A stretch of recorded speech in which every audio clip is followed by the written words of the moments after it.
Benvinguts a una nova entrega de la Zona Grisa. Com sabeu, el primer podcast de política internacional en català. Avui us portem un programa ben carregat d'actualitat. Als Estats Units es confirma el divorci entre Trump i Musk, dos egos que podrien tenir codi postal propi. Ja us avancem que no és un divorci amistós, sinó que salten espurnes, com també salten espurnes als carrers de Los Angeles, després de les batudes que les autoritats federals americanes estan duent a terme contra la població migrant, generant així un autèntic estat de terror en un feu demòcrata com és Califòrnia. I a Israel la situació no millora. L'exèrcit israelià no afluixa la seva ofensiva contra Gaza, o, per què utilitzar eufemismes, no afluixa el genocidi que està perpetrant a Gaza. I ara també ataca la solidaritat internacional. Just aquest dilluns abordaven i segrestaven en aigües internacionals a la Flotilla de la Llibertat, una embarcació en la qual viatjaven personatges com l'activista Greta Thunberg o l'eurodiputada Rima Hassan, que volien arribar a costes de Gaza per entregar ajuda humanitària. I aquí a Europa no ens quedem enrere. El polèmic acord amb Mercosur podria estar al caure i els pagesos ja escalfen els motors dels seus tractors i no pas per anar a llaurar. Per altra banda, una trucada entre von der Leyen i Trump ajorna els aranzels fins al 9 de juliol. Pilot endavant. I ves per on que es comencen a sentir veus que parlen ja de gastar no el 2% del PIB en defensa, sinó el 5%. Segurament això és un dels punts calents en les negociacions entre Trump i von der Leyen. Per si de cas, agafeu-vos les carteres. De tot això i molt més us en parlem en el programa d'avui. Agafeu-vos fort, que anem a fer la volta al món en 60 minuts. I com sempre, ja tenim a taula els nostres col·laboradors, a la Xiomara Villa, l'Elisabet Nebreda i l'Oriol Casas. Com esteu? Estem molt bé, Aquí venim Sergi. d'un pont, veniu relaxats. Sí, Sí? prou bé, sí. Doncs jo un dels primers temes que volia parlar era això, viatjar als Estats Units, perquè Déu-n'hi-do... Un moment, Sergi. perquè Que t'avances molt ràpidament. ja sabia jo que no me'n salvaria avui. I abans de començar tenim el joc de les portades. Quina por. No patiu, no El patiu. joc de les portades. El joc de les portades, versió la zona grisa. Abans de començar i per escalfar motors, us he portat una mica de joc per treure una mica de pols a l'enginy polític i saber si esteu ben informats o no de l'actualitat abans d'entrar al taco. Déu-n'hi-do. Doncs Anem a veure. és el següent. Jo us diré un seguit de frases i us donaré la possibilitat de 4 autors que l'han dit. O sigui, heu d'adivinar bàsicament què ha dit la frase que jo us llegiré. Endavant. D'acord? Sí? Esteu preparats? I qui guanyi doncs, tindrà un premi, que ja desvelarem quin premi serà. La primera frase d'aquest joc de les portades, que haig de, diguem-ne, reconèixer l'autoria a l'Andreu Joanola, del podcast de La Sotana, que ells són els que fan el joc de les portades, i bàsicament m'he inspirat i he copiat el seu format, que trobo que és molt interessant. Disclaimer. Molt bé. Important dir. La primera frase, d'acord, diu així.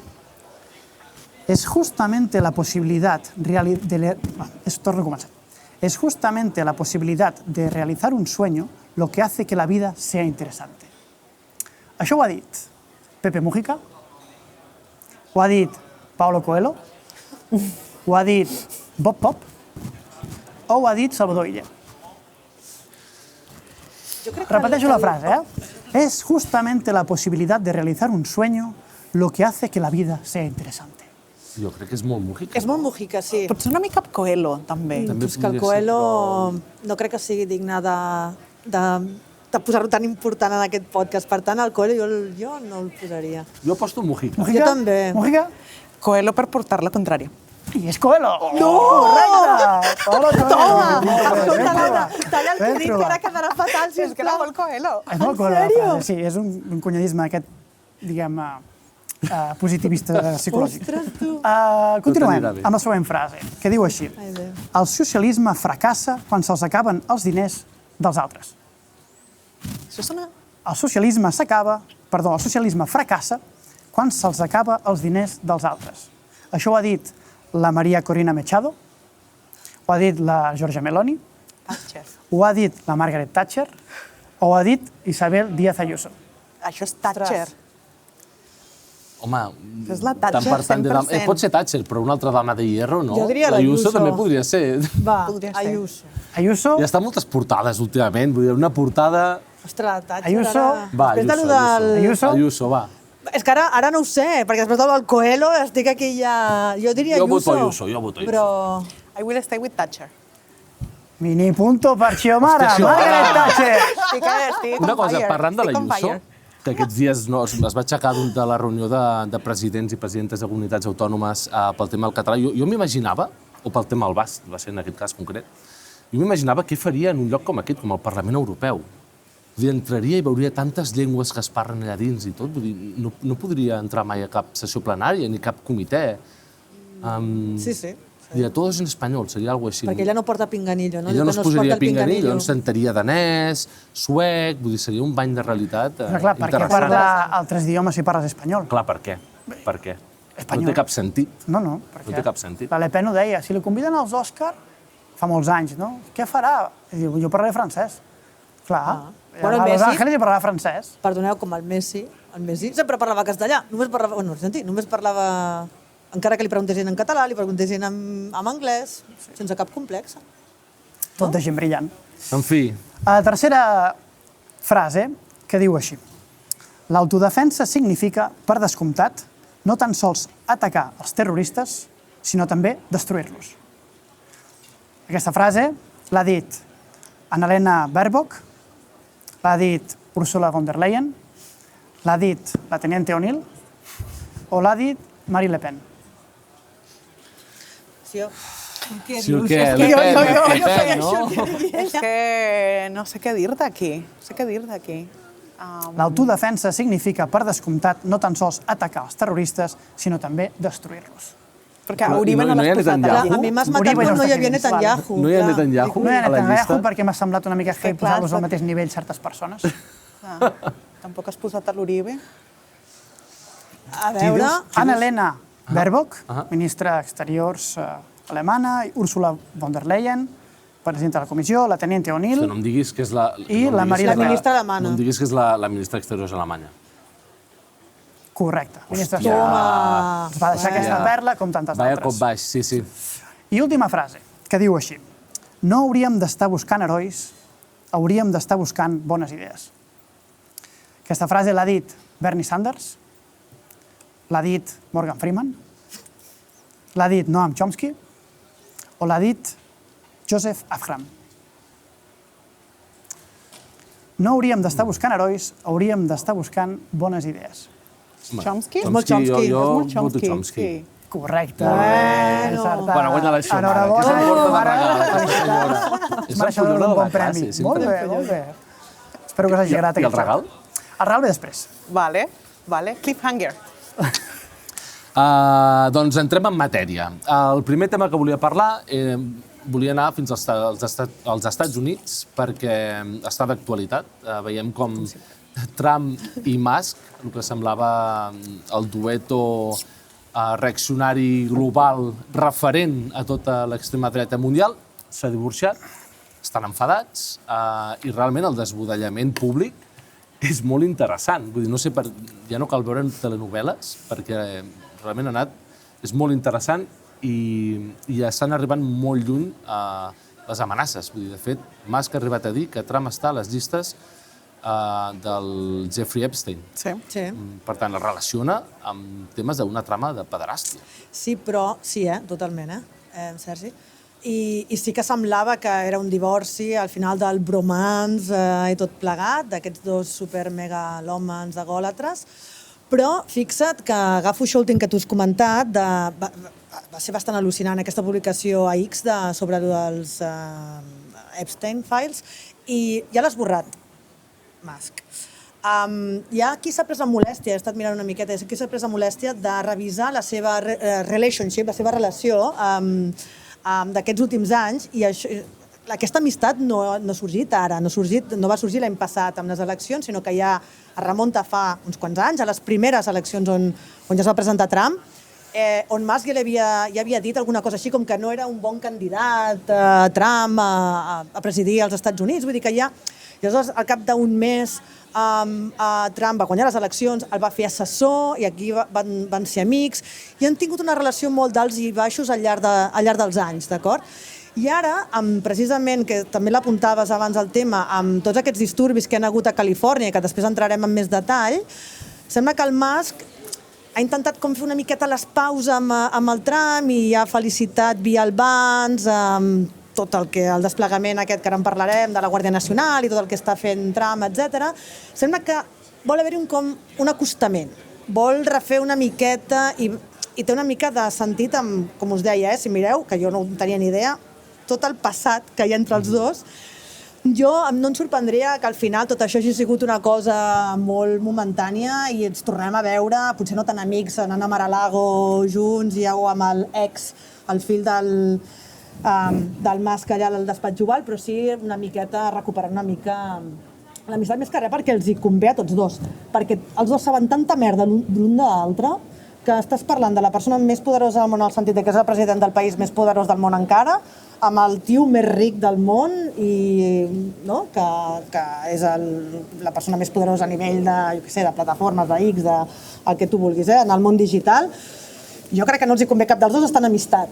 Per tant, vés a saber. De moment anem disfrutant, anem gaudint d'aquest enfrontament, però veurem fins on arriba. Jo no ho sé. Jo crec que aquí també és molt interessant l'angle econòmic, perquè al final un dels detonants d'aquest trencament tenia a veure amb Elon Musk dient aquesta política econòmica que està duent a terme aquest govern serà un desastre. I per tant, al final, malgrat qüestions ideològiques que evidentment hi són, també al final Elon Musk com un home de negocis i no només ell, d'altres, al final el que volen és estabilitat, previsibilitat, poder fer negocis i poder tenir beneficis. Jo no sé si això és un bon símptoma també de fins a quin punt una certa elit econòmica també als Estats Units pot no trobar-se tan còmoda amb aquest govern que no saps mai per on anirà. Hi ha també la qüestió dels subsidis als cotxes elèctrics, que entre els quals també Trump retallarà, i aquí també hi hauria una emprenyada d'en Musk, i Trump li contestava dient tu ja sabies que faríem això. L'altre és també que la missió de Dodge, d'en Musk, tenia un termini, i ell en teoria més o menys hauria complet el termini i se'n va cap a casa. Jo llegia l'altre dia que també hi havia, explicacions sobre el qual en Musk hauria aconseguit el que voldria, que era entrar a totes les agències federals del país, fer-se amb moltíssimes dades personals per poder nodrir el seu algoritme, la seva futura IA i per quedar-se-les. I a més també la gent de Dodge han incrementat, van començar amb desenes de treballadors i hi ha un centenar de treballadors de Dodge que s'han quedat i són gent que venen de les empreses de Musk i de gent de confiança de Musk. Vull dir, Musk se'n va però el dany està bastant fet. Sí, això de les dades és molt interessant. Ha marxat segurament d'aquesta feina amb una sèrie de dades que li poden funcionar després per la seva feina professional, però després també es veu que ha aconseguit bloquejar investigacions en les seves empreses, que un informe del Senat deia que podrien ascendir fins a 2.370 milions de multes que hauria d'haver pagat i no pagarà perquè des de dins del mateix govern ha aconseguit parar aquestes investigacions. Vull dir que ha aconseguit coses. L'altre és, i apuntant al que deies, que sembla que pot intentar encarrilar la relació ara amb Trump, potser és perquè li poden caure un munt de contractes amb l'administració americana. Absolutament, sí. SpaceX, X, tot el que té necessita la contractació pública. Aquí també, si poses la perspectiva europea, és evident que si tu encara vols tenir aquest leverage per pressionar que la legislació europea pel que fa a xarxes socials, etc., vagi en una certa direcció, necessites el govern americà que ho faci per tu. Per tant, aquest rol que pot jugar Donald Trump encara el necessitarà. I no creu que hi ha també un cert xoc d'agendes? Vull dir, aquí hi ha el liberalisme tecnològic del Musk, però després hi ha l'agenda reaccionària política de Trump. Vull dir que no tenen per què anar en paral·lel, per què anar juntes.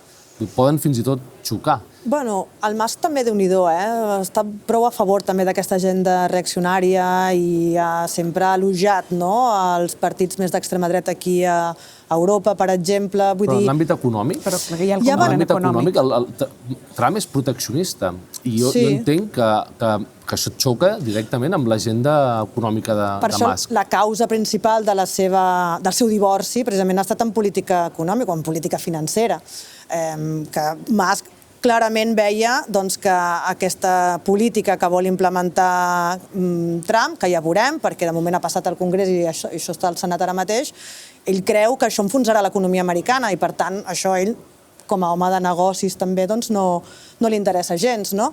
I això ha sigut el que ha detonat també aquest divorci o aquest enfrontament tan virulent entre els dos, no? Però jo crec que en el fons és el que dèiem tots plegats aquí ara, no? Els dos es necessiten mútuament, jo crec, un, l'altre, jo crec que els hi ha funcionat aquesta aliança per guanyar les eleccions i l'altre per imposar una miqueta, doncs, això, per assegurar-se els seus contractes, per assegurar una determinada pressió perquè a través dels aranzels o del que sigui les legislacions, per exemple, a nivell europeu es relaxin perquè a ell li convé, per les seves plataformes, etc. Per tant, jo crec, i a més és que saben segur moltíssima merda l'un de l'altre. Jo no crec que els hi convingui a la llarga estan amistats. Jo crec que intentaran trobar la manera d'arreglar aquesta... Tu apostes que ho arreglaran? Jo no sé, clar, jo no ho... O sigui, potser sí, però jo també, o sigui, crec que mereix, o sigui, val la pena fer un recap de les coses que s'han dit mútuament a xarxes aquestes últimes setmanes. Era, o sigui, el to, les paraules, la tria del format per fer aquests atacs. Perdoneu, jo ara faré servir un referent absolutament millennial, però era absolutament Regina George, Mean Girls, Burn Book, no? Era un to molt particular també, i faig la broma de, mira, they are too emotional, no? És increïble que siguin sempre les dones les acusades histèriques, però aquí, Déu-n'hi-do la quantitat d'emocions que tenien amagades. Jo estic molt d'acord, i jo crec que també no hem de descartar la hipòtesi de que són uns baby boys, que són unes persones profundament immadures, amb una masculinitat tòxica brutal, i que fan aquesta cosa, el colegueo machirulito de yo me enfado contigo, pero luego nos vamos a birra y ya somos amigos. Aquesta història així, en plan, no? I ens ho diguem tota la cara. I és aquest rotllo de masculinitat d'aquest tipus i de lideratge d'aquest tipus, superautoritari, i que, en el fons, per això s'agraden mútuament, però jo també crec que hi ha una gran dosi d'improvisació amb tot això. Aquest drama que tothom veu possiblement sigui real i així de ridícul, perquè són així aquestes persones. Llavors, hi haurà gent segurament al darrere pensant, no dic que siguin persones absolutament inútils perquè han fet... Però no se'ls escolten. No, segurament no. No sé, a mi em sembla que hi ha gran dosis d'improvisació i de... En general, no sé si tenia aquesta sensació, però amb aquest govern és evident que hi ha una càrrega ideològica enorme, està pensat, el gruix, però hi ha la sensació de molta improvisació tota l'estona. Molt anunci sobre la marxa, molt... I per això us feia l'apunt aquest de que no sé si econòmicament això arribarà a un punt en el que, clar, com pot sobreviure una economia o les inversions en aquest context. Jo no sé si en algun punt això és una part que li pugui passar factura a aquest govern. I mentre això passa a Washington, a l'altra costa dels Estats Units, veiem com a Califòrnia, a Los Angeles, han començat unes batudes enormes de l'administració federal, FBI, els agents de duanes, anant caçant persones pel carrer, literalment segrestant-les, entrant-les en cotxes policials i emportant-se'ls sense un ordre de detenció a persones sense antecedents delictius. I veiem com Trump ha portat fins a Los Angeles, si no vaig errat, a hores d'ara, 4.000 agents de la Guàrdia Nacional i fins a un batalló de marines. Vull dir, la situació és greu, no? I a més ho ha fet sense que el governador de Califòrnia ho hagi demanat, que això és totalment irregular, perquè fins ara, de fet ens hem de remuntar, crec que als anys 60, quan hi havia les lluites per reclamació de drets civils, que no s'havien enviat la Guàrdia Nacional a un estat sense que el governador en qüestió ho demanés. I només és en alguns casos que el president dels Estats Units pot federalitzar aquesta competència, però és en casos com, jo què sé, que hi ha realment una situació de rebel·lió, una situació molt, molt, molt greu en l'estat en concret, que normalment el que fa és el propi governador o governadora, que demani al president dels Estats Units que enviï guàrdies nacionals perquè no poden amb la policia federal. De fet, l'ha denunciat o denunciarà, no? Clar, i és que és molt irregular. De fet, el governador Newsom, sembla que es diu, ja ha fet la demanda i Trump ja ha contestat dient que si cal el farà arrestar. a l'estat d'excepció. Clar, és que estem davant d'un estat policial d'excepció, de terror. Militarització, no?, de tot Però plegat. a més, si veus les imatges, fins i tot els agents de l'ICE, o sigui, és sensació de, fins i tot no, la indumentària d'enviats a territori en guerra. No? La manera com el desplegament que es fa als carrers és com de territori en guerra. Hi ha un missatge, fins i tot, d'imatge molt clar que vols enviar. I a més, imatges duríssimes de separació de nens de les mares, del pare, imatges també duríssimes d'entrades a vivendes particulars, a llocs de treball normals i corrents, de gent a la que se li treu per força del seu cotxe, evidentment sense cap ordre judicial per entrar a aquella vivenda. Aquesta persona, evidentment, no té en cap moment accés a un advocat ni a cap mena de pas per cap mena de tribunal. No, és una situació de terror totalment. Passant completament, no sé si dir per sobre, per darrere o per no sé quina banda del que es pot considerar propi d'un estat de dret. Totalment. Això és de primer de carrera, no? Una cortina de fum absoluta pel fracàs que està representant l'administració Trump, pels múltiples fronts que té i oberts, ja sigui amb les crítiques ferotges del col·lectiu dels Òscar, ja sigui amb les plataformes digitals i els grans empresaris amb les qüestions de les tarifes, i també la situació de les condicions de vida de la gent, el tema de la inflació, afecta moltíssim a la butxaca dels treballadors, hi ha la qüestió del Medicare, que ara mateix s'està renegociant i segurament hi haurà unes reduccions del Medicare que poden afectar gairebé 8 milions de persones, sobre 80 milions de persones que es dona servei, això amb aquest Beautiful Bill que està en el Congrés ara mateix. Vull dir, tot això, evidentment, és un caos. I ell perfectament agafa un altre cop el manual del petit dictador i crea una crisi del zero. Tu veus en un lloc, provoques una crisi, generes inestabilitat i cales foc i això et dona el pretext perfecte per poder-hi posar, diguem, les mesures, diguem-ne, dures i autoritàries que vols imposar-hi, perquè el qui ha, diguem-ne, encès la flama del que ha passat allà ha sigut ell enviant la Guàrdia Nacional. És evident que això és així. I a més amb un estat governat per demòcrates, on clarament entre el Newsom i ell hi ha hagut tensions prèvies, doncs és posar més benzina al foc.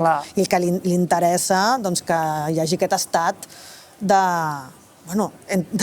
terror per una banda i de militarització i en lloc de paivagar i que tot plegat es relaxi una miqueta, doncs estàs encara posant més benzina.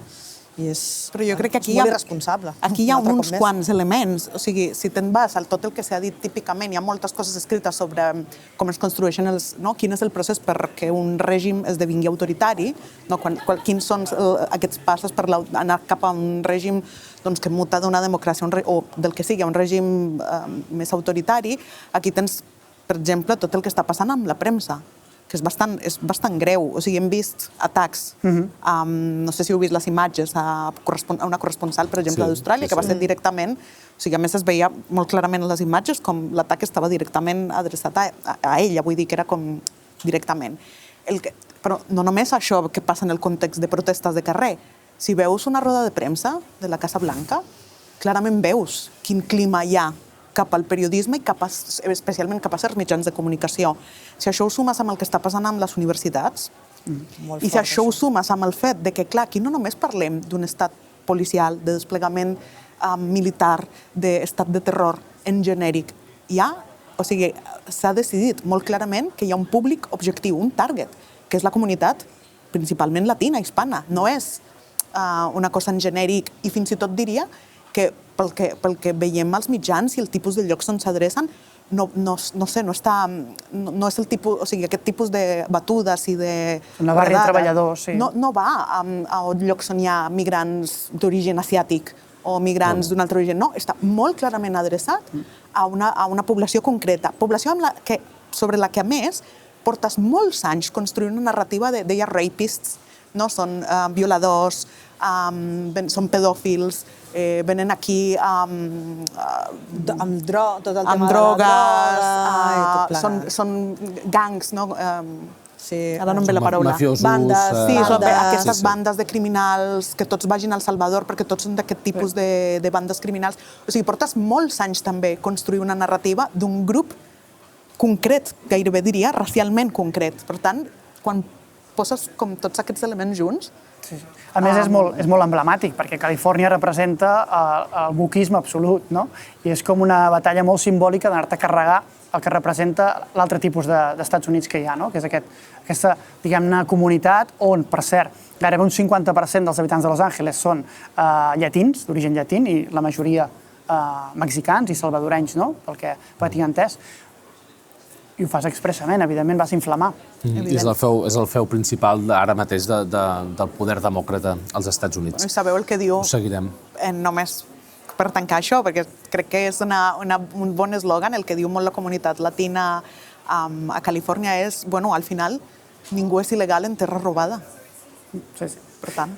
Jo voldria afegir un element, un angle aquí, el que és la política, diguem-ne, migratòria dels Estats Units, no? Que sovint veiem amb aquesta retòrica incendiària i xenòfoga de Trump, no? El veiem com un satanàs al voltant i un tio terrible amb això. Però, si ens fixem en les dades de l'ICE, que és l'administració nord-americana que treballa amb les deportacions, veiem com amb la fotografia, dades en mà, el que són els demòcrates i els republicans políticament no han canviat tant el número de deportacions. És més, l'extrema dreta em fa broma d'això, però a Barack Obama li diuen el comandant de les deportacions, perquè sota el seu mandat, el 2014, si no m'equivoco malament, es van arribar a deportar 3 milions de persones en total. I concretament un any, 400.000 persones. Aquí, evidentment, hi havia un context llatinoamericà diferent, segurament, però aquí, en la política migratòria, hi ha hagut un tipus de bipartidisme, de consens, construït al voltant d'això.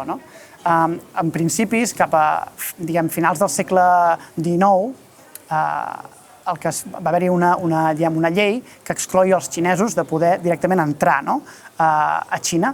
Això va passar després a una política més de gestió amb quotes, per posar límit als diferents orígens de la gent, però tot això ja ve d'una cultura pròpia nord-americana de frenar i de parar tothom qui vingui de fora.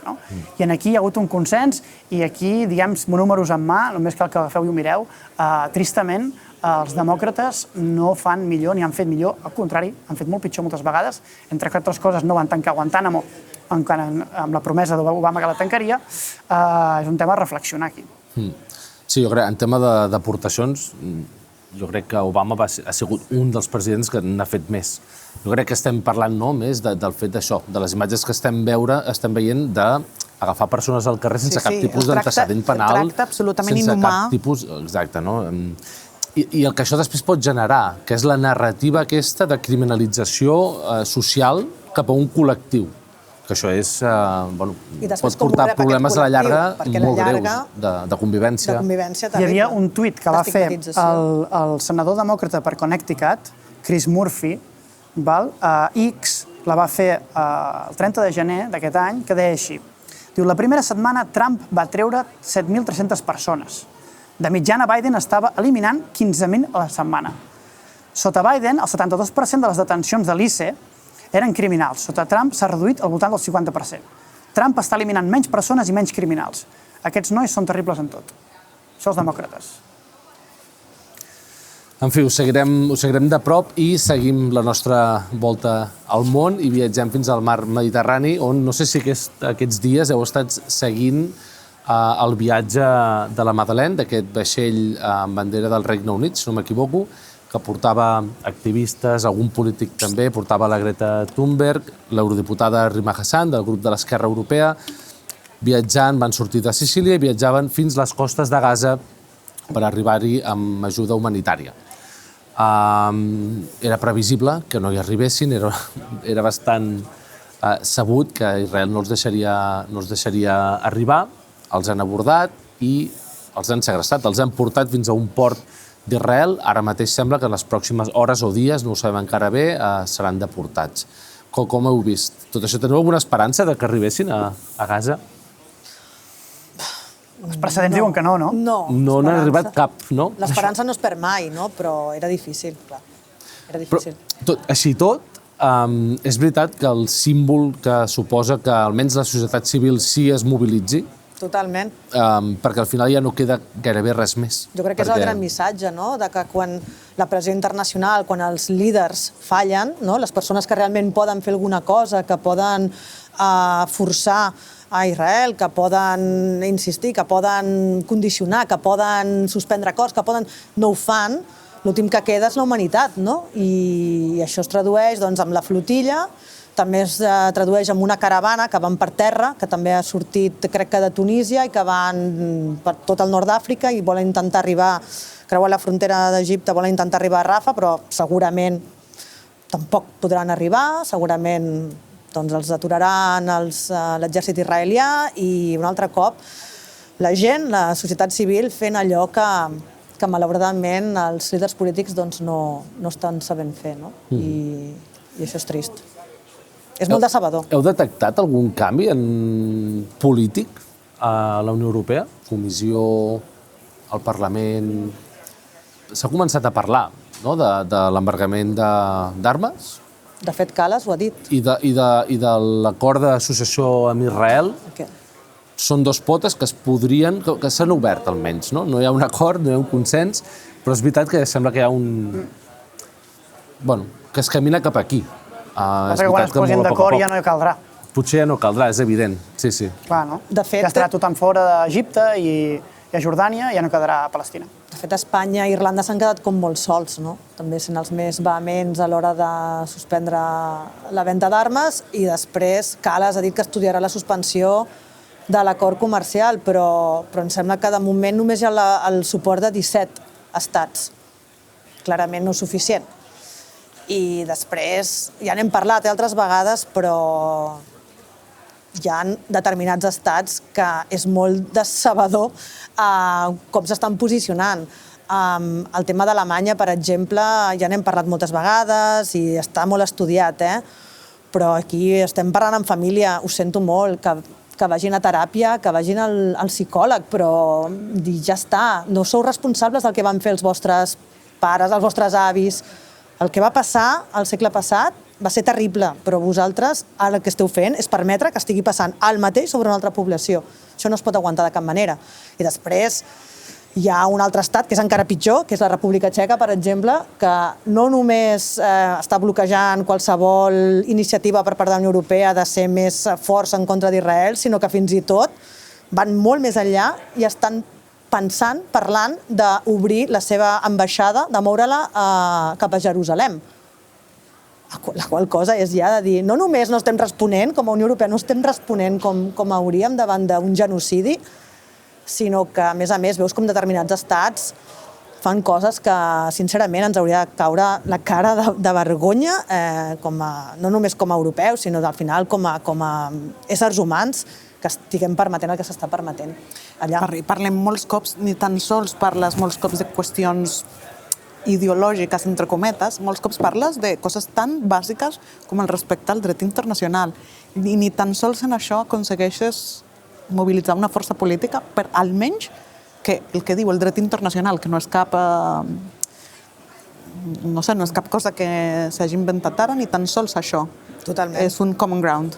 Demanar la fi del bloqueig, per exemple, o que amb el fet de la flotilla, ja ho sé que segurament l'arribada de l'ajuda humanitària s'hauria d'organitzar d'una manera molt més... que no pot ser que depengui del que arribi amb un vaixell o que arribi amb una caravana, sinó que...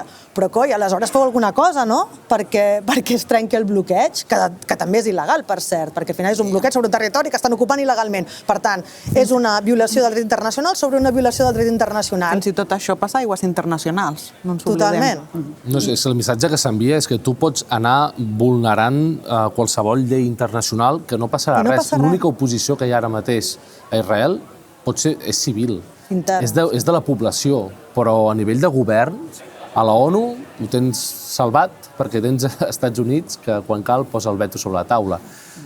Aquí a la Unió Europea estem immòbils, vull dir, sí que tens certes declaracions, però no estem avançant i mentrestant estan morint moltíssima gent a Gaza. El 23 de juny hi ha una nova reunió dels ministres de la Unió Europea. En teoria, en aquesta reunió s'ha de parlar de l'informe que està preparant el Servei Exterior de la Unió Europea sobre la possibilitat revisar l'acord aquest que tenim amb Europa o Israel, i sobre aquesta base, en teoria, els caps d'estat discutiran, no? I l'Antoni Costas ha de proposar alguna cosa, si hi ha consens o no en revisar o implementar, diguem, l'article que parla dels drets humans en aquest acord d'associació amb Israel, aplicar-lo i diguem-ne, penalitzar Israel per això, almenys. Però veurem fins on arriben els caps d'estat i la valentia que tenen. Però, sens dubte, el que hem de mirar és una mica més endavant. Què passarà? Perquè el que està passant ja ha passat i realment la fotografia que ens queda és desastrosa. Tot el que fem ja anem tard. I d'Israel viatgem cap a Brussel·les i veiem que els aranzels que havien d'arribar un cop més, pilot endavant, i fins al 9 de juliol sembla que no ens imposaran els aranzels, i a la vegada es comença a parlar de que la inversió en defensa, la despesa en defensa ja no hauria de ser d'un 2, que és el que s'havia dit en un primer moment, sinó d'un 5%. Jo no sé fins a quin punt aquestes dues coses no van bastant relacionades. És a dir, escolta'm, tu, al final, això els aranzels ho arreglarem, però tu gastes un 5% en defensa i d'aquest 5% en defensa la majoria m'ho compres a mi als Estats Units. Bé, tot això cada cop apunta més que està molt lligat. Com ho veieu? A mi em sembla la qüestió de les tarifes, com dèiem abans, hi ha un alt grau d'improvisació d'en Trump, és el que sembla, d'arbitrarietat absoluta, i una mica el que en Trump ve a fer és fer titulars, treballar sobre la mentida absolutament, ni la veritat, perquè no importa la qüestió de fons, el que importa és agitar, el que importa és destruir i que ell de mica en mica davant d'aquesta destrucció vagi agafant més força i més poder. Sigui destruir la NATO, sigui la OTAN, sigui destruir el sistema judicial als Estats Units, sigui agafar més poder. I a la Unió Europea, interlocutar amb un tio així, doncs la deixa una mica descol·locada. La hipòtesi que tu suggereixes, evidentment, de tarifes a canvi d'armes, sona molt verossímil, no? Sí, jo també estaria en aquesta línia. Però no sé fins a quin punt en algun moment algú deixarà de prendre seriosament en Trump, perquè malauradament té molt de poder, però potser, no ho sé, hauríem de començar a fer-li veure que no pot ser això a la carte sempre que ell vulgui, no? Com ho fem, això? Com li fem veure a Trump? Clar, uns et diran, doncs ara anem a Mercosur i firmem un acord amb Mercosur. I ens estalviem problemes. Ara anirem aquí. Jo crec que aquí també hi ha una qüestió de la visió a curt termini. És a dir, això és l'etapa de Trump 2.0, ja vam tenir la 1, i d'alguna manera hi ha molts elements que des de la Unió Europea anem ajornant des de fa molt de temps, que tenen a veure amb sobirania en termes molt diversos i molt amplis. Sobirania en capacitat de defensa, si voleu, amb una concepció de defensa pròpia, també, perquè no necessàriament vol dir que compris els marcs de què vol dir defensa i seguretat d'un altre lloc del món. Potser has de construir els teus, què vol dir per tu seguretat i defensa i com la vols construir, què vol dir tenir sobirania tecnològica, sobirania del món digital, i què vol dir estar preparat per ser una mica més autosuficient i més sobirà en un món que ja saps que et plantejarà aquests reptes. I d'alguna manera, no sé com ho veieu, però jo torno a tenir la sensació de ja vam tenir un avís amb el Trump 1.0 de que aquests debats no els podríem anar ajornant in eternum, vull dir que en algun moment, fins que no resolguis això, o fins que no tinguis la capacitat de proposar coses en aquest sentit, sempre t'aniràs trobant a contrapeu, sempre aniràs pensant a curt termini, sempre aniràs resolent, no reaccionant a la tarifa, en aquest cas, que ens trobem. Tot el que planteja l'administració ara mateix de la Casa Blanca, clar que has d'anar reaccionant, perquè a tu t'enganxa a contrapeu perquè tu no tens un pla B, no tens un pla alternatiu, no has fet cap reflexió sobre com s'ha de veure la defensa europea a no sé quants anys vista. No has fet cap reflexió sobre com s'ha de veure el món tecnològic digital des del punt de vista europeu. Segueixes sense tenir cap mena d'entitat pròpia pel que fa a AI. Amb intel·ligència artificial també anem una mica endarrerits. Per tant, és evident que com que no tens res per reemplaçar això, ni tens un pla B, clar que sempre vas a remolc. I això a mi és el que em preocupa una mica més, perquè és com tornem a estar un altre cop allà. Ja fa molts anys que tenim aquests debats i sempre anem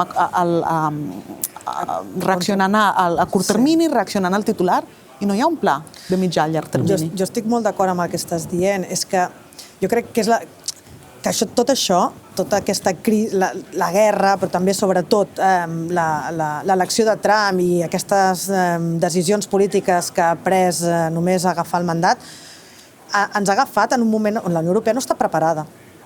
On no està preparada no només en termes de seguretat, no està preparada ni de defensa, no està preparada en termes d'industrialització, no està preparada en termes energètics, i això ens ha agafat que tampoc no tenim la força suficient com per davant d'un Trump que t'amenaça a pujar uns aranzels, tu no puguis fer, per exemple, com un país com la Xina, que era, bàsicament, respondre-li fent una contraproposta i contraatacant amb arancels recíprocs. La Unió Europea no ho ha fet, això, en cap moment. La Unió Europea ha adoptat un to molt més de conciliació, de diplomàcia. No, parlem, escolta, ajornem, discutim, acordem. És cert que ara la Xina i els Estats Units, després d'haver-se trobat a Ginebra, estan parlant. Crec que ahir estaven a Londres ja negociant.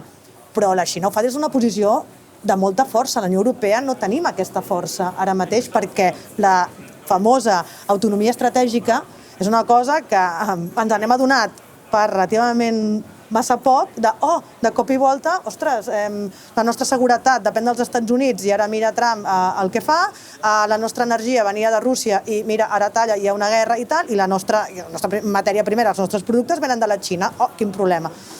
Doncs ens agafa en què realment la Unió Europea no ha fet els deures amb aquestes... No ve d'aquests últims anys, ve segurament de dècades que ens hem anat sentint molt bé amb aquella globalització dels anys 80, als anys 90, vam créixer, ens sentíem molt bé sent el principal mercat de consumidors del món, exportant els nostres valors, exportant la democràcia. Pensem que això duraria tota la vida. Pensem que això duraria tota la vida i s'ha vist que no, ens ha agafat, com molt bé tu deies, a contrapeu i ara, doncs, no sé, veurem el que tu deies, també estic d'acord, Sergi, pot ser una hipòtesi molt plausible que part d'aquestes negociacions vagin en aquest camí de comprar-los armament, de comprar-los tancs, de comprar-los tot. Vés a saber. Veiem que una de les respostes de la Unió Europea, no només comprar-li en defensa, sinó és alguna cosa que ja apuntaves, Oriol, que és que ja ha sortit el comissari d'Agricultura dient que abans d'estiu podria ser que el Mercosur es ratifiqués. Cosa que ens ha agafat una mica amb el peu canviat perquè tot apuntava que això aniria cap a finals d'any.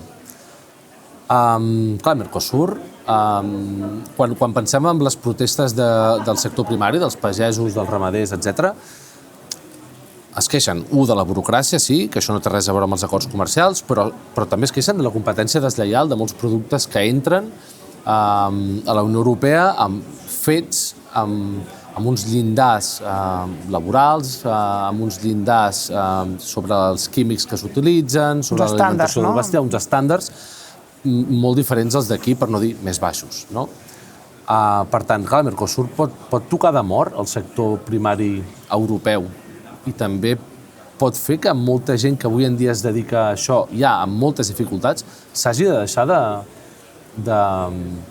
dedicar a això. No sé, jo crec que veig que les protestes d'agricultors poden començar en breu, en poques setmanes, si això va així. Jo, amb la visió, progressista, veig la situació molt complexa, perquè d'una banda, el progressisme llatinoamericà et ve aquí, al capdavant Lula, es troba amb Macron i li diu: vinga, Macron, sisplau, aprova'm el Mercosur. Clar, això a la fotografia... Li van pintar la Torre Eiffel amb la bandera del Brasil. Ah, sí? No sé si ho has vist. Mira, quin regal més bonic. Van estar les dues parelles. Sí, allà també hi ha un tipus de bromance, entre ells dos, aparentment. Sí. Però clar, en Lula va allà i li diu això. Llavors les forces progressistes d'aquí diuen: home, si l'esquerra llatinoamericana està demanant el Mercosur, nosaltres què estem dient? Que no el Mercosur? Bueno, aquí ja tenim un problema. Un altre problema és això, que nosaltres diguem: vinga, anem a ampliar les relacions amb la Xina, que és un rival, diguem, sistèmic pels Estats Units, i el nostre veí. Bueno, veí després de Rússia, evidentment, però ara amb Rússia no s'hi pot parlar. Però amb Xina sí. Que en Pedro Sánchez hi ha obert el camí, és un tio valent, i el tio hi va. Però què passa? Se'ns enfadaran els Estats Units i ens deixaran tirats amb la guerra d'Ucraïna aquí al costat, i amb Rússia amenaçant-nos. Ui, quina por. Clar, la foto és difícil. Llavors, el progressisme europeu entre aquest contracor de llatinoamericà, diuen això, ells es troben allà, necessitem partners nous, potser el Mercosur sí que és un bon partner, està venint un canvi de discurs a l'esquerra europea de que potser el Mercosur no està tan malament, tot i que toca valors fonamentals nostres, de l'esquerra, diguem-ne, europea, ja sigui els estàndards climàtics, els estàndards laborals, els estàndards de tot tipus. I a més, que nosaltres venim parlant que hem de protegir els nostres agricultors i ramaders. Llavors, aquí el còctel està servit. Sí, és veritat que s'està obrint una escletxa en l'esquerra de començar a acceptar el Mercosur com a solució, aquesta diversificació. És mala peça al taler, perquè si t'has d'enfrontar amb uns aranzels, no sé com aniran les negociacions amb els Estats Units, però si t'has de fer front si se't tanca el mercat americà perquè hi ha uns aranzels enormes, doncs potser, clar, tenen l'argument molt fàcil, doncs hem d'obrir mercats a uns altres llocs, no? I et vendran com que el Mercosur és una necessitat imperiosa per poder tenir més mercat, no? Però alhora és una contradicció amb la cerca de l'autonomia estratègica, absolutament. És el que estan comentant. Jo crec que, a més, has tocat un punt que és fonamental. Jo crec que tindrà molt a veure amb el context actual. En un món en el que tot t'ha agafat a contrapeu, en el que cada vegada te n'adones que aquest ordre internacional que donaves per descomptat trontolla per totes bandes, no? Llavors has de fer amics, has de tenir amics.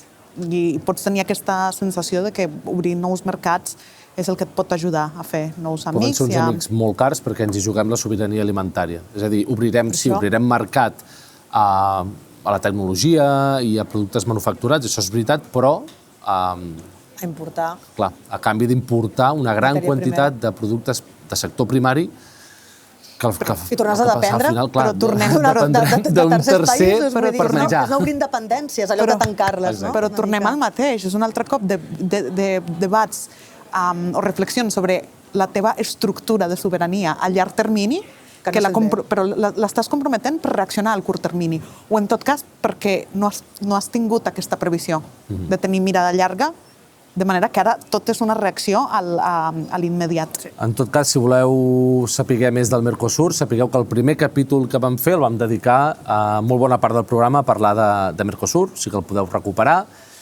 I volia tancar el programa amb una petita notícia. També hem parlat del Pride de Budapest. Tu, Xiomara, crec que estàs bastant a sobre. No hi ha intenció que es deixi fer.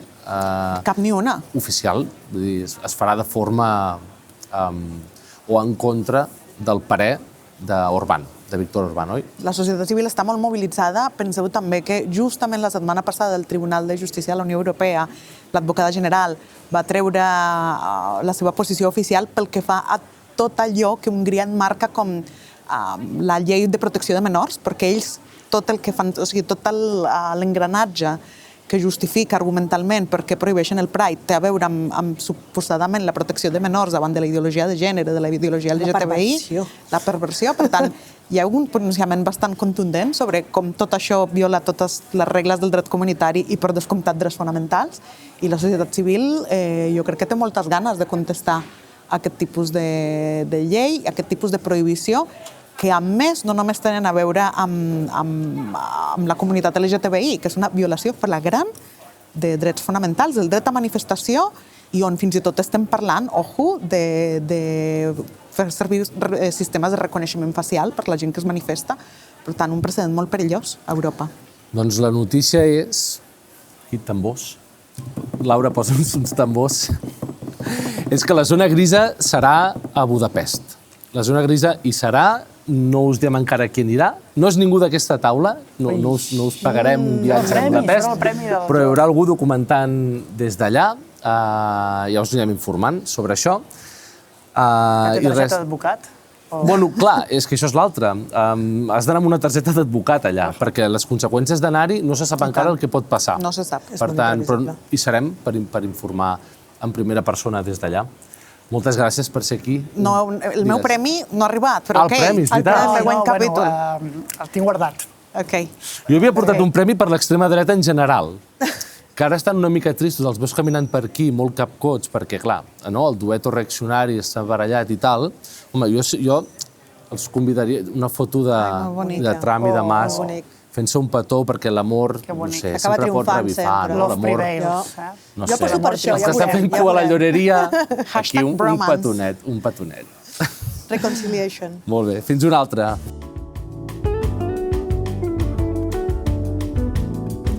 Doncs ja estem en temps de tertúlia i aquí a la taula tenim a la Diana Riba, l'eurodiputada d'Esquerra Republicana, a la Blanca de Riquer, assessora del Comitè de FAM, de Polítiques d'Igualtat, i a la nostra col·laboradora habitual, l'Elisabet Nebreda, que més treballa en temes del Comitè de l'IBE, el Comitè de Llibertats Civils.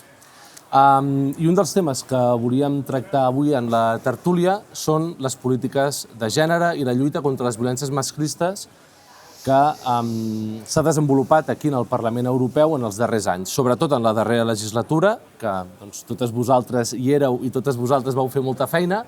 Ens agradaria una mica fer un repàs, perquè a vegades són temes que costa que arribin en la nostra ciutadania, o a vegades arriben algunes transposicions de lleis que la gent es pensa que s'han fet en els estats, però realment tenen un background europeu.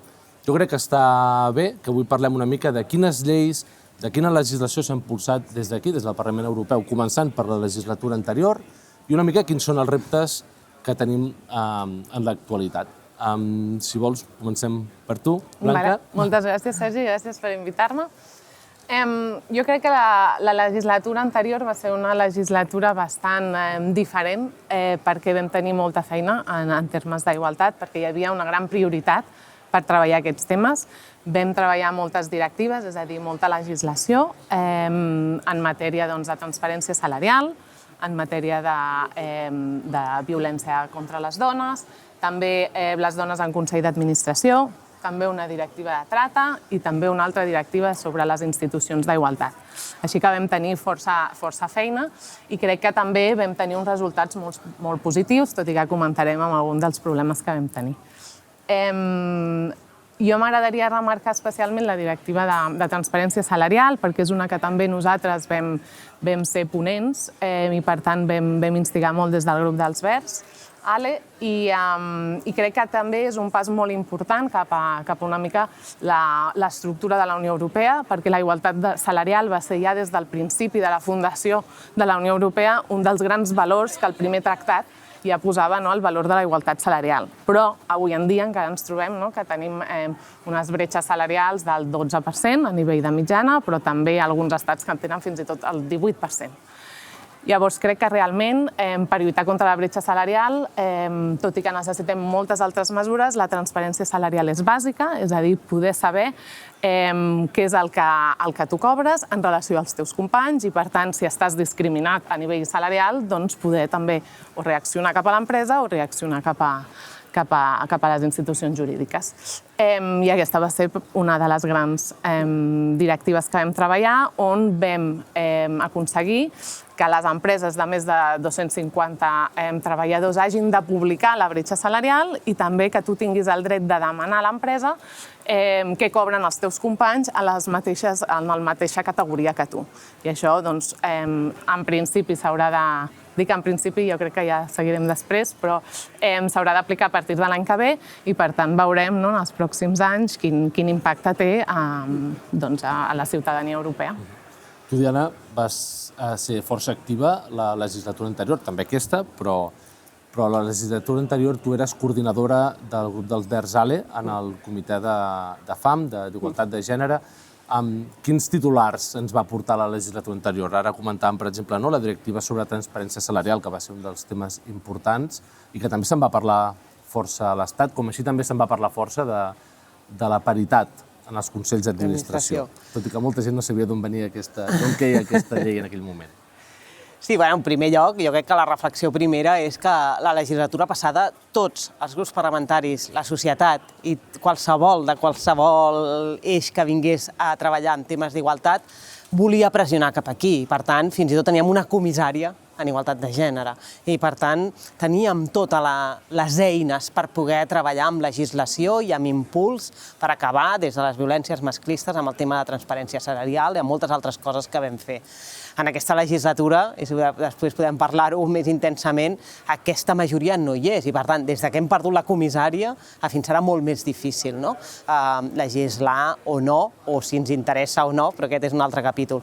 La legislatura passada formava part d'aquest comitè que va ser tot un plaer treballar-hi i vam estar a sobre, doncs això, des de la transparència salarial, que molt bé ha explicat la Blanca, amb aquesta obligació de la informació que sempre diem, sense la informació no podem canviar les coses i, per tant, una directiva molt important, i també el tema del Consell de les dones en el Consell d'Administració, que és veritat que quan ho aterrem, en el cas de Catalunya, per exemple, doncs podia ser o tenir un impacte més o menys clar, perquè sempre les directives no les expliquem com a tal, sinó que són els governs que diuen doncs hem pres aquesta mesura, i sembla que el president de torn tingui una gran idea, i normalment a darrere sempre hi ha una directiva europea que l'està obligant a fer-ho, i ho veiem perquè entre el 60 i el 80% de les lleis que estem fent en tots els estats membres, que s'estan fent en tots els estats membres, són transposicions, i per tant això diu dues coses: una, la importància de la Unió Europea, però també dues, la importància de fer lobby i treballar bé aquestes directives.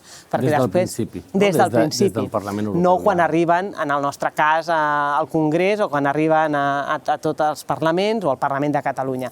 I, per tant, aquesta directiva de la presència de les dones al Consell d'Administració és molt important, no només perquè hi hagi igualtat en una empresa, sinó que estigui en els llocs de responsabilitat. I com fem créixer aquest nombre de dones, en aquest cas de dones sempre, que no arriben a aquest sostre que tenim de vidre, no només amb el tema salarial, sinó també en el lloc que volem ser presents en llocs de decisió. Després ens vindrà l'altre, que ja no és tant una directiva, però sí hem de fer-ho a nivell social, i és un cop tens la posició que realment manin igual que els homes, no que es tinguin per quota, sinó que tinguin la mateixa diguem-ne, importància i la mateixa capacitat de canvi i de poder un cop la dona arriba a tenir aquests títols, que això jo crec que estem encara molt lluny. Jo crec que una mica amb el que tant heu dit tu, Blanca, com tu, Diana, és que la legislatura passada jo crec que es van ajuntar dues coses molt importants. Una és que hi havia una necessitat real de legislar, hi havia camp, per desgràcia, hi havia molt camp a córrer a nivell legislatiu per posar-nos al dia, per posar les dones, la igualtat de gènere allà on era necessari posar, i ja ho he explicat molt bé, per tant no ho repetiré, però és que també hi havia, i és una mica també el que deia la Diana, hi havia unes majories, o hi havia una voluntat política, hi havia unes majories aquí en el Parlament Europeu que ho facilitaven força, és a dir, que es va poder avançar i es van poder fer bones directives i bones lleis. Crec que això ja vam començar a veure fins on arribaven els límits, perquè jo crec que ens vam emocionar molt i vam dir vinga, som-hi, seguim amb aquesta dinàmica i anem avançant, perquè cal avançar moltíssim, però de seguida ja, sobretot cap al final de la legislatura, i això ho podreu explicar molt millor vosaltres, que hi veu treballar de ple, ens vam veure ja el topall, que després en podrem parlar perquè ho estem vivint clarament en aquesta legislatura, i amb tot aquest context general de retrocés i d'organització per part de l'extrema dreta i tots els seus discursos, que després ja abordarem. Però crec que vam veure una mica on arribaven els límits quan vam abordar la directiva contra les violències masclistes i vam abordar un tema tan important com era el tema de la violació, i s'incorporava amb la violació com a crim europeu i a la seva definició, amb la manca del consentiment, i aquí sí que vam trobar de seguida el topall amb els estats membres de la Unió Europea, i que va impossibilitar que poguessin tenir una directiva, tot i que està molt bé tenir-la, perquè era importantíssim tenir-la, però no prou ambiciosa com la que volíem. I això també potser ens permet fer una mica l'enllaç entre un moment que era l'anterior legislatura amb l'actual, que tenim reptes bastant més difícils també, Sí, de fet, a part de la directiva de violència, que després parlarem, crec que també vam aconseguir algunes coses importants, també a nivell polític i simbòlic, i és que tant en la directiva de violència com en la directiva de transparència salarial vam aconseguir per primer cop, per exemple, parlar d'interseccionalitat. És el primer cop que una directiva tenia aquest concepte de que les dones també poden tenir altres discriminacions a part de les de gènere i que s'assumen i que tenen un impacte molt gran. També vam parlar i tenim text legal en primer cop per parlar de les persones no binàries, i crec que això són coses que hem aconseguit que en aquesta legislatura segurament no aconseguiríem, però que com que ja venim d'aquí és molt difícil anar enrere. Per tant, crec que també hem de valorar els guanys a nivell polític que vam aconseguir, que ara, malgrat la situació en la que estem, doncs serà difícil també per al Consell o per la Comissió dir que no a unes coses que ja estan dintre dels texts legislatius europeus.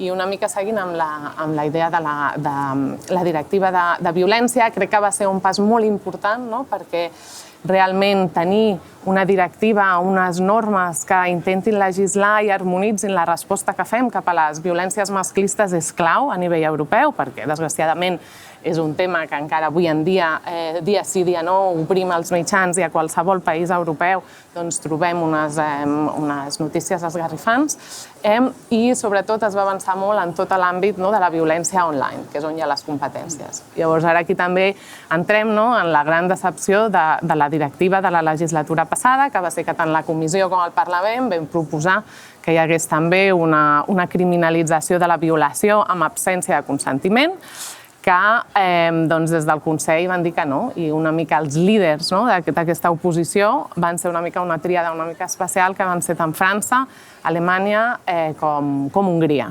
Hongria per temes més polítics, però després Alemanya amb els arguments una mica que això no és competència europea, tot i que Alemanya té una definició de violació amb absència de consentiment, i després França, que en aquell moment no la tenia, i que ara sembla que potser, després del cas Pelicot i tot el tema tan horripilant que ha passat a França, ja hi ha una proposta sobre la taula per canviar la legislació i que sembla que potser es podria adoptar.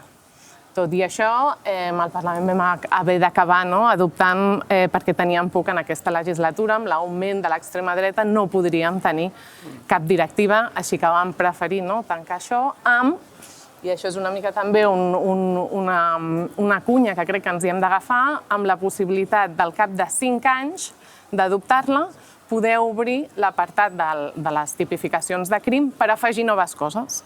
Per tant, crec que ara, des d'ara, hem de començar a treballar per, d'aquí 5 anys, poder afegir, poder aconseguir les majories per afegir la violació a la directiva. De fet, tu, Diana, vas ser ponent de la directiva de la legislatura anterior contra les violències masclistes. No sé com vas viure aquell moment, si ho valores com un pas tan important, com deia ara la Blanca, però si al mateix temps vas tenir un cert punt de frustració o no?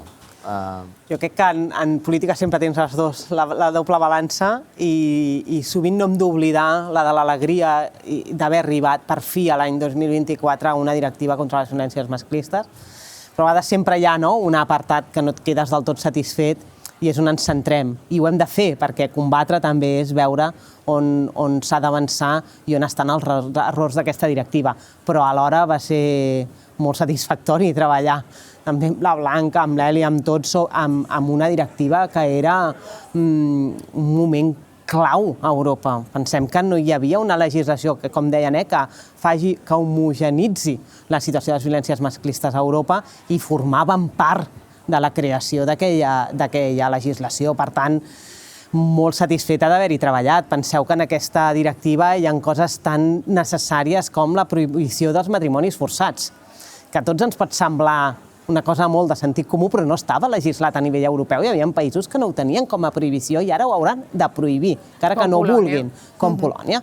O el tema de la mutilació genital femenina no estava recollit en tots els delictes d'Europa i, per tant, haver contribuït a aquestes millores sempre és una satisfacció. És veritat que al final aquestes són reunions maratonianes de negociació que acaben a les tantes de la nit, acabar en que no hi hagués la violació amb el consentiment recollit, va ser una decepció per totes, I jo diria que aquí totes les dones que treballàvem, eurodiputades, treball i de qualsevol grup polític, sobretot de les esquerres, va ser una decepció molt gran, però vam poder fer aquesta escletxa de poder augmentar els crims d'aquí 5 anys i poder revisar-la properament.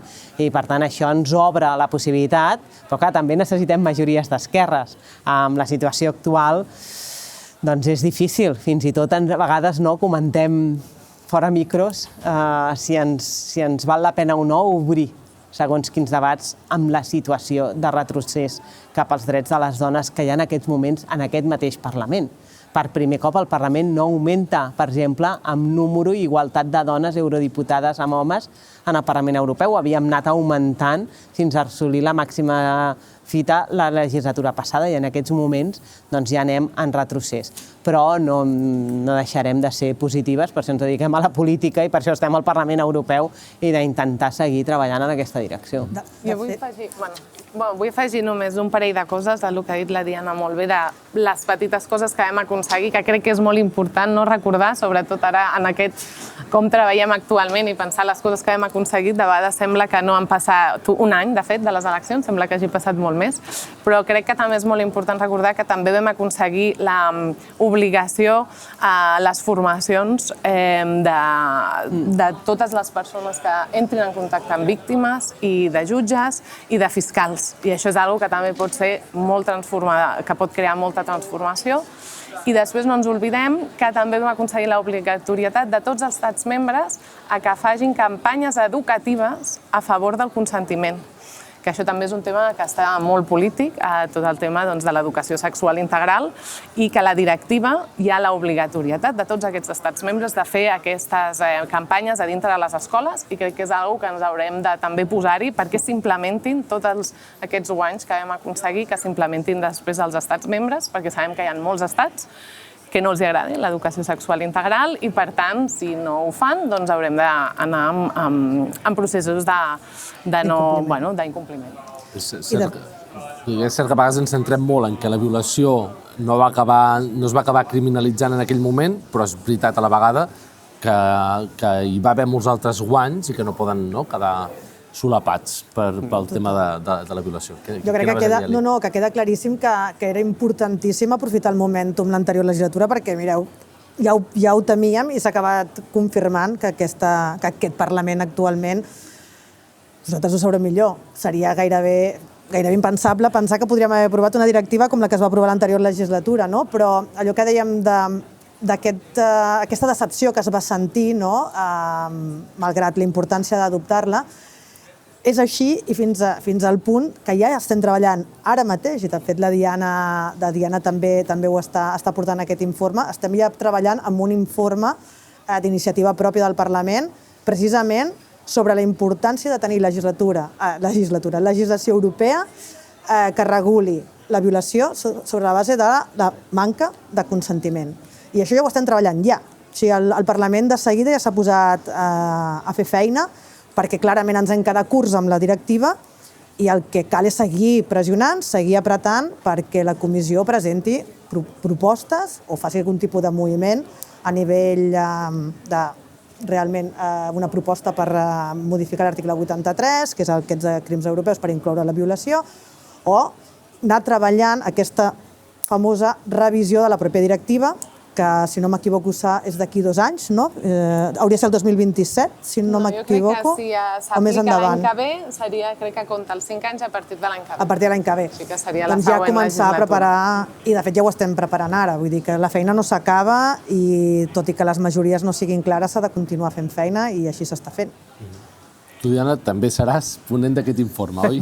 Sí, també seré ponent d'aquest informe, com molt vam fer la legislatura passada, el primer any i mig, els primers 2 anys de legislatura, fem molts informes no legislatius, perquè el Parlament Europeu, en contrari a tots els altres parlaments, no tenim iniciativa legislativa, ens ho ha de dir la comissió, i per tant fem aquests informes, evidentment amb tots els grups parlamentaris, i es vota a ple, per tant és un informe d'iniciativa pròpia que es vota en un ple on se li diu a la comissió nosaltres volem anar per aquí. Per tant, comenceu-nos a proposar legislació. I per tant ja hem començat al Parlament Europeu a treballar insistint, perquè és evident que hem d'insistir, la meitat de la població pateix i pot arribar a patir aquestes violències, aquestes violacions amb manca de consentiment, i a més tenim ja molts estats membres, com bé explicava la Blanca, que ja van en aquesta direcció. Per tant, el momentum hi és, el problema són les majories en el vot en el ple.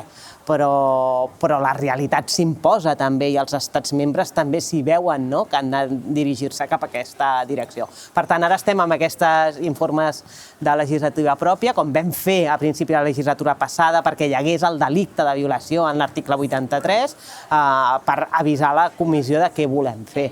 I aquí seguirem insistint perquè encara la vulneració de drets humans en el cas de les dones a Europa és molt alta i no podem deixar d'apretar que com a mínim tinguem unes lleis que ens emparin davant d'aquestes violències. És veritat, però, ja ho he anat dient totes, però les majories són les que són i, a més d'una majoria, diguem-ne, democràtica que vagi des del Partit Popular fins a l'esquerra europea, també hi ha una altra majoria que va des del PP fins a l'extrema dreta europea. Aquesta legislatura són 3 grups parlamentaris. Fins a quin punt val la pena obrir molta legislació que ja s'ha aconseguit anteriorment, que ha ajudat a avançar bastant en drets i llibertats, però que, clar, si es reobren, també hi ha el perill de que es puguin veure rebaixades, no?, de certa manera. Sí, jo crec que per això tenim la sort que aquests 5 anys passaran segurament a la següent legislatura, per tant només es reobrirà la directiva en la pròxima legislatura i esperem que les majories en aquell moment siguin una mica millor. Però sí que és veritat que jo la legislatura actual la veig una mica una legislatura de resistència. A la Comissió de Dones i Igualtat de Gènere veiem com l'extrema dreta ha vingut a fer la batalla cultural en aquesta comissió i on a cada debat estan presents amb els seus mantres en contra de la igualtat de gènere, en contra de les persones trans, en contra de la immigració, i no paren de repetir això. Jo crec que és molt important que també veiem aquesta legislatura com una legislatura de posar la cara, de resistir a tots aquests discursos i continuar. Jo crec que ja hem de veure quin és el balanç entre no obrir coses que poden ser perilloses, però alhora tampoc no fer res, perquè també veiem, com per exemple els discursos, de com ha evolucionat una mica el discurs en contra de la migració, com fa 10 anys estàvem en una situació que era infinitament millor a la que estem ara, i una mica per la por de no posar-se en alguns debats es va anar deixant terreny fins a la situació on estem ara, on realment hi ha unes vulneracions de drets humans dels migrants que fa 10 anys serien inacceptables. Llavors, això no podem permetre que també passi en l'àmbit de la igualtat de gènere, les persones trans, etc. Per tant, jo crec que hem de fer front a tota aquesta batalla cultural que estan fent i sobretot també ser clars que el PP, que el Partit Popular Europeu, que té també la majoria, no es pot fer res en aquesta legislatura sense el Partit Popular, veure com a vegades i exposar-los com a vegades també fan la cunya i ajuden a l'extrema dreta a adoptar coses que abans eren impensables. Per exemple, un exemple que ara m'ha vingut al cap i és que fa un parell de setmanes a la Comissió de FAM el PP europeu i l'extrema dreta van votar en contra d'una audiència sobre la política exterior feminista. O sigui, FAM no pot participar en una conferència sobre la política exterior feminista. No té cap mena de sentit. Estan en contra dels pressupostos de gènere. Des del Partit Popular Europeu no volen que fiquem gender mainstreaming en molts dels textos. Tampoc podem parlar de desinformació amb visió de gènere. Llavors estem veient com també en molts dels temes que són claus el PP europeu s'està també centrant en l'extrema dreta i això és una cosa que hem d'exposar. Una pregunta, Blanca, sobre això que estàs dient. Això t'ho trobes en general amb tot el Partit Popular Europeu o amb el Partit Popular d'alguns estats? Perquè veiem que el Partit Popular espanyol sí té un tarannà bastant reaccionari, però millor quan alguna vegada em sembla que et va tocar treballar amb el Partit Popular irlandès en la directiva, és un altre tarannà molt més obert, no? Llavors, això és una cosa ja que us trobeu amb tot el Partit Popular Europeu, o encara hi ha algunes delegacions amb les que es pot treballar i que es pot incidir perquè realment facin virar la deriva general d'aquest Partit Popular? Jo crec que hi ha, i aquesta és una mica l'estratègia, hi ha una part del Partit Popular Europeu, els suecs, els finesos, els irlandesos, que estan amb nosaltres El que passa és que també aquesta legislatura són molt menys dels que havien sigut la legislatura anterior. Llavors també, i aquí és una mica també la posició que té la figura de la coordinació de cada comitè, que també té un paper molt important en convèncer el grup. La legislatura passada teníem el PP irlandès, que estava a la comissió de FAM com coordinació, i això ho vam veure molt, i també van liderar la directiva de violències. I aquest any, doncs, no. I tenim també un tarannà molt diferent. I això es nota, i tot i que de moment encara no hem tingut cap tema molt perillós, sí que veiem que la resistència és molt més forta de la que havíem vist abans. Sí, jo crec que al final el que ens passa amb aquest tema, i que és molt significatiu, és el que primer tenim ja una majoria clarament de dreta i extrema dreta, no havia passat mai al Parlament Europeu, i per tant aquí hem de veure com juguem les esquerres. Molt sovint no volem participar allà on està l'extrema dreta, però el que ens passa és que si no hi som, conqueriran tot l'espai, no només del relat, sinó també de la legislació. I per tant, toca activar-nos en qualsevol reunió d'aquesta casa, en qualsevol espai d'aquesta casa, i no només confrontant, sinó posant idees de quins informes, de quines conferències, el que hem de parlar per estar-hi i guanyar el terreny, perquè venen amb força. I ara han entrat al comitè de FAM i d'aquí 4 dies entraran al comitè de Cultura i Educació, perquè és el segon estadi. I per tant tindrem la batalla perduda dintre d'Europa, i això no ho podem permetre, i hem estat escollits per no permetre-ho. I per tant hem de tornar a ser molt i molt actius i buscar aquesta majoria que també hi és, que és des del PP, perquè hi ha de ser-hi, fins a l'esquerra, i per tant l'hem d'anar construint. És difícil, però l'hem d'anar construint. Jo crec que això és clau. Per desgràcia, és el PP realment qui té la clau aquesta legislatura en FAM, però en realitat en qualsevol comitè ens trobem en què el PP pot fer i desfer, pot mirar cap a la dreta quan li interessa i a l'extrema dreta, o pot mirar cap a la gran coalició europeista centrista, diguem-ne, que fins ara havia dominat les legislatures anteriors. Però el que jo crec realment que tinc l'esperança. Al final, aquí les legislatures al Parlament Europeu són de 5 anys i entremig d'aquests 5 anys hi ha eleccions en diferents estats membres.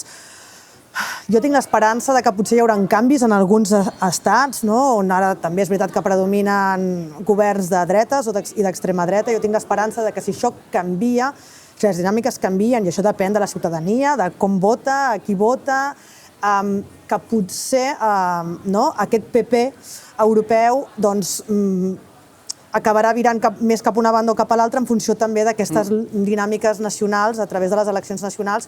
Jo tinc l'esperança que sempre hem vist quan governa l'extrema dreta és un fracàs, realment no tenen un projecte polític real més enllà de tota la propaganda i tot aquest discurs de l'odi que fan durant la precampanya, que amb això són molt bons, però després quan han de realment posar-se, arremangar-se i fer política, han demostrat que no són tan bons. Que no es posen d'acord entre ells, ho hem vist als Països Baixos també, no? Aquí anava, veiem el cas molt recent dels Països Baixos, no? Els Estats Units, Trump i Elon Musk. Per tant, jo tinc l'esperança que això, a poc s'anirà traduint en uns resultats a nivells nacionals una mica diferents, o potser ja no et dic d'esquerres o progressistes, però una mica més centrats, i això també arrastrarà, no sé si és correcte en català, però arrossegarà el PP europeu també cap a postures una miqueta més com les de la legislatura passada, i jo tinc l'esperança que això serà una legislatura llarga i aviam si podem d'alguna manera reconduir-ho. Per tant, però nosaltres hem de continuar insistint, des del progressisme hem de continuar demanant i apostant per les polítiques de progrés, perquè si no realment l'extrema dreta està molt ben organitzada i fa de les polítiques de gènere un dels seus cavalls de batalla i uns dels seus discursos contra la ideologia woke, contra tot plegat, i per tant hem de ser ferms i trobar l'equilibri per no cedir, però alhora esperar que hi hagi la llum. Tanques, Blanca? Sí, bueno, jo crec que una mica, seguint el que acaba de dir l'Eli, jo crec que al final el que ens hem de plantejar també és una mica, s'ha de fer un front comú democràtic, no? Perquè és veritat que aquests atacs venen a la Comissió de Fam, però també venen en temes de migració, però també venen en temes climàtics. Ara ens trobarem amb l'MVF, que és els pressupostos pels pròxims 7 anys, serà una de les grans batalles, perquè això definirà molt les polítiques en els pròxims anys, i crec que és important que deixem de treballar una mica en els nostres àmbits, una mica nosaltres amb els feminismes, nosaltres, i fer realment un front comú democràtic, perquè al final l'extrema dreta el que vol és atacar la democràcia i atacar drets per dret a nivell col·lectiu. Per tant, jo crec que tota la realitat que estem veient ara i també el que veiem que passa als Estats Units i el que veiem que passa a molts altres estats, fins i tot dintre de la Unió Europea, cada cop farà més clar que des de les forces progressistes i les forces democràtiques hem d'estar junts perquè no es pot recular més i hem de seguir avançant. Ara ha el tema de l'MFF, ja en parlarem en un altre programa perquè això és un monstre, és molt gran, però és molt important. És molt important. I segurament a Catalunya la gent tampoc sap molt bé què és, però són els pressupostos de la Unió Europea que realment és on van els calés. I que ja no comencem a negociar ara. Comencem a negociar i, per tant, és un tema molt polític. Dedicarem un programa sobre això segur. Moltes gràcies a totes tres per venir i coratge, molta sort i molt bona feina en aquesta legislatura, que en tindreu molta. Ja necessitem. Gràcies. Moltes gràcies.